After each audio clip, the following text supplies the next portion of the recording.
மாரப்ப பூபதி வந்தோனே வள்ளி உள்ள போய் ஒளிஞ்சுக்குவா. அவன் அடிக்கடி ஜோசியம் பார்க்க வருவான். இந்த டைம் போர் வரதுனால என்ன நடக்குன்னு தெரிஞ்சுக்கலாம் அப்படிங்கிறதுக்காக ஜோசியம் பார்க்க வந்திருப்பான்.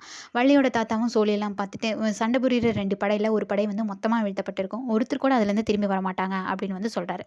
ஆனா அது எந்த படைன்னு தான் தெரியல அப்படின்னு அவர் சொல்லும்போது, மாரப்பூபதி இருந்துட்டு வேற யாரு நம்ம சோழ நாட்டோட படை தான் அப்படின்னு சொல்லிட்டு அவன் நாட்ட பத்தி அவனே ஏளனமா பேசுறான். இந்த மாரி பேசிட்டு அவன் போயிருவான். அவன் போனதுக்கப்புறம் வள்ளி வெளிய வந்துட்டு, என் தாத்தா இந்த நம்ம நாட்ட பத்தி இவ்வளோ கேவலமா பேசுறா, இவனோடலாம் நீ எதுக்கு சகவாசம் வச்சிருக்க? அப்படின்னு சொல்லிட்டு அவங்க தாத்தா வந்து கேட்குறான். அப்பதான் அவங்க தாத்தா முன்னாடி நடந்த ஒரு கதை சொல்லுவாரு. இவன் வந்து உன்ன கல்யாணம் பண்ணிக்கலான்னு இருந்தான். அவன் ஒரு பெரிய ப்ராப்ளம் வரதா எனக்கு தெரிஞ்சுச்சு. அதனால தான் உங்கள கரைக்கு அந்த பக்கம் கல்யாணத்துக்கு அனுப்புனேன். ஆனா அதுக்கு பதிலா நம்ம குடும்பத்து ஆளுகள்லாம் வந்து இறந்துட்டாங்க.